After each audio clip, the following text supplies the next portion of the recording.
I noticed it during a Zoom call. While I was talking, my reflection in the monitor smiled 2 seconds before I did. Everyone saw it, but no one said a word.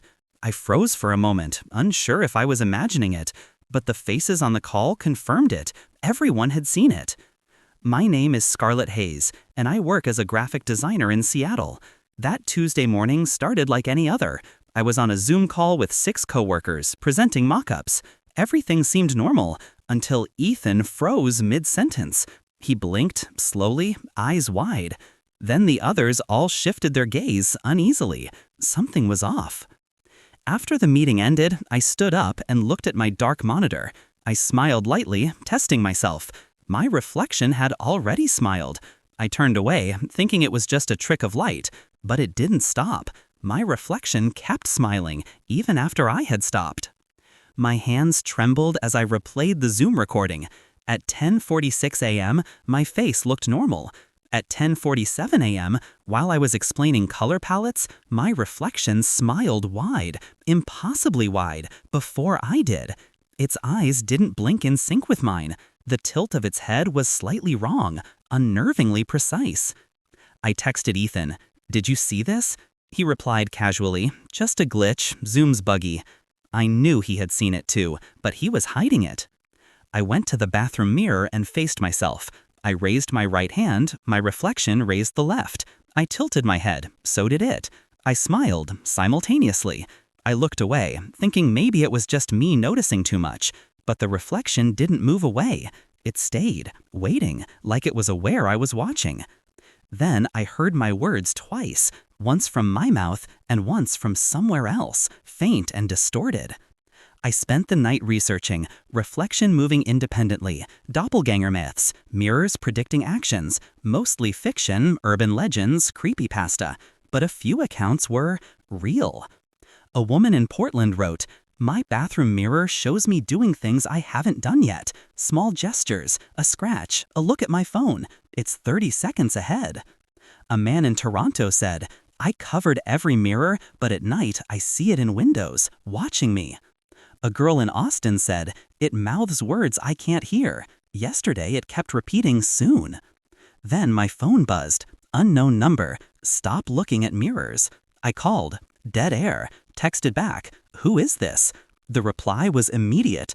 Someone who barely escaped. Don't look at mirrors. It's watching, learning, getting ready to switch. Panic clawed at me. What did to switch mean? I covered every mirror, TV screen, and reflective surface in the apartment. I avoided video calls, showered with eyes closed, brushed my teeth without looking at the cabinet. Every sound seemed amplified. A creak of the floorboard felt like it was coming from behind me. On the third night, at 2:17 a.m., I heard knocking, not from my door, but inside the bathroom mirror. Tap, tap, tap. Slow, rhythmic, deliberate. I whispered to myself, "This isn't real. It can't be." Then a voice, my voice, echoed back. "Scarlett, let me out." I froze. The bathroom door creaked open on its own. Standing there was me. My reflection. Same messy bun, same gray hoodie, same face, but that smile. Too wide, wrong, unnatural. I ran through the apartment, heart hammering. Footsteps followed, matching mine exactly. I reached the front door, locked, but I hadn't locked it. Breath on my neck. I looked at my phone screen.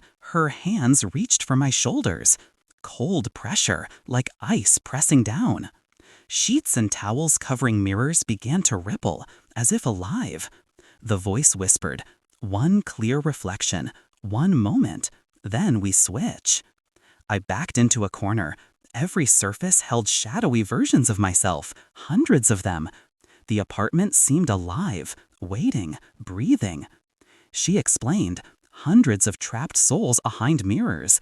She needed contact to switch. Connection gave her power. But I still had control. I could resist. A mirror fell from the wall. Behind it, a twisted, inverted world stared back. Hundreds of eyes, unblinking, waiting. I grabbed a heavy lamp. Smashing the mirror sent shards flying. Each shard reflected her face, screaming, reaching. The cold pressure vanished. Silence returned. I swept the shards into a box, sealed it, and threw it away. I covered the doorway. 3 weeks later, in a new apartment with no mirrors or reflective surfaces, I live cautiously. I work on calls with screens angled down, matte protectors covering devices. Occasionally, I catch a reflection in a shop window. For a split second, I smile before I mean to. But that is impossible.